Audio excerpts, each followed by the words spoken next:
Hello बच्चों, चलिए प्रश्न को पढ़ते हैं और समझते हैं। सारणिक का मान ज्ञात कीजिए। और हमें एक सारणिक दिया है, एक एक्स वाई, उसके बाद zero cos x sine y, उसके बाद zero sine x cos Y.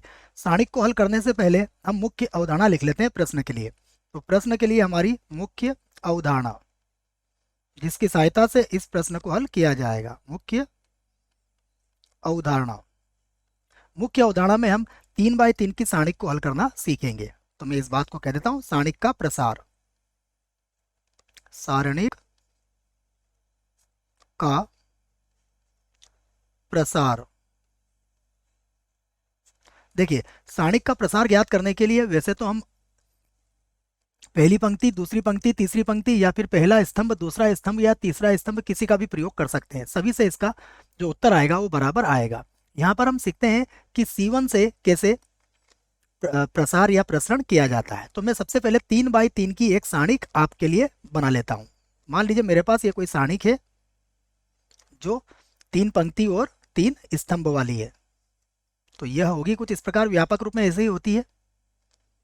ये होगा A21, A22, A23, उसके बाद A31, ये होगा A32 और ये होगा A33।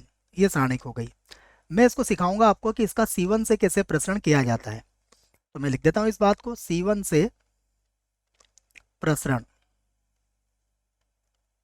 ठीक है, प्रसरण करते वक्त हमें चिन्हों का ध्यान रखना होता है। मैं उन चिन्हों को भी यहाँ पर बता देता हूँ आपको कि जैसे एक और एक दो है, तो अगर इनका योगफल सम आता है तो प्लस चिन्ह का प्रयोग करेंगे। जैसे दो और एक तीन है, विषम है, तो फिर हम माइनस चिन्ह का प्रयोग करेंगे।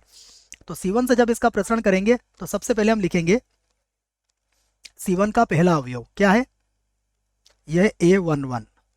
तो A11 का अर्थ यह हुआ कि पहली पंक्ति और पहला स्तंभ यहाँ से हम हटा देंगे और इसकी उप सारणिक हमें प्राप्त कर लेंगे। तो यह होगा हमारे पास A22, उसके बाद A23, यहाँ बचेगा A32, उसके बाद A33।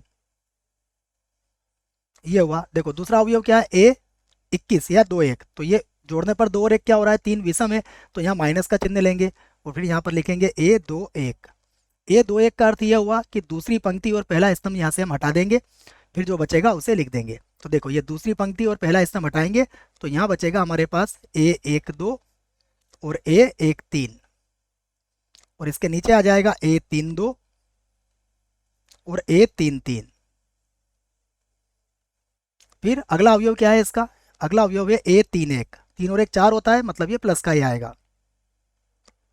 और इसकी भी उप सारणिक अब लिख लेंगे हम। तो इसका अर्थ क्या हुआ कि तीसरी पंक्ति और पहला कॉलम यहाँ से हट जाएगा।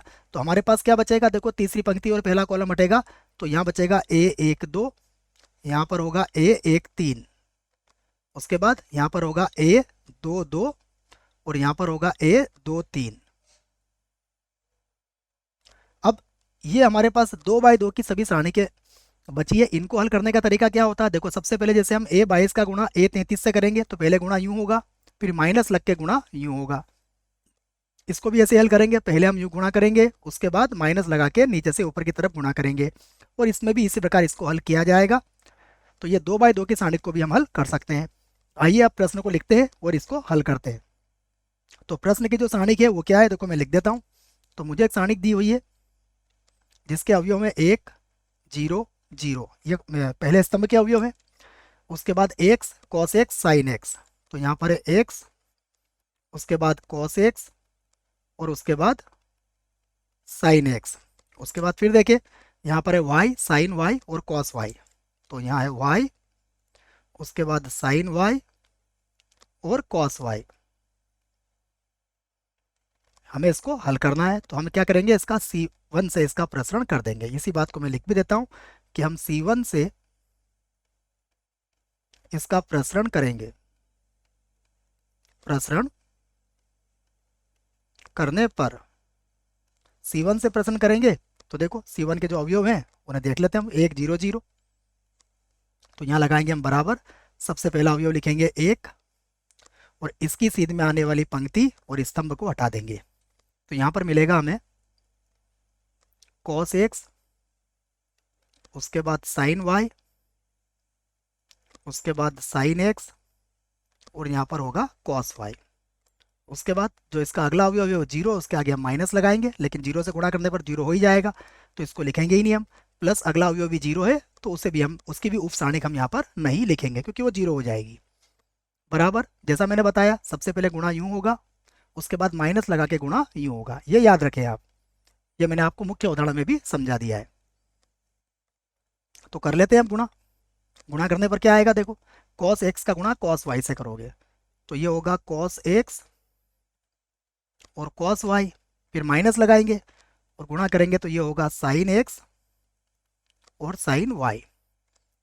हमारा उत्तर आ चुका है। हम चाहें तो इसमें एक सूत्र लगा के इसको और एक अच्छा उत्तर बना सकते हैं। हमें पता है cos A cos B minus का साइन ए साइन बी, इसका सूत्र होता है कॉस ए माइनस बी।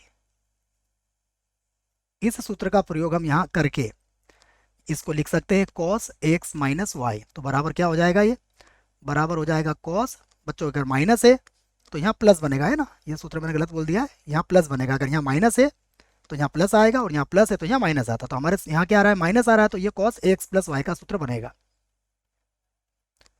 यही हमारा उत्तर होगा। आशा करता हूँ आपको इस प्रश्न का उत्तर समझ में आया होगा। धन्यवाद।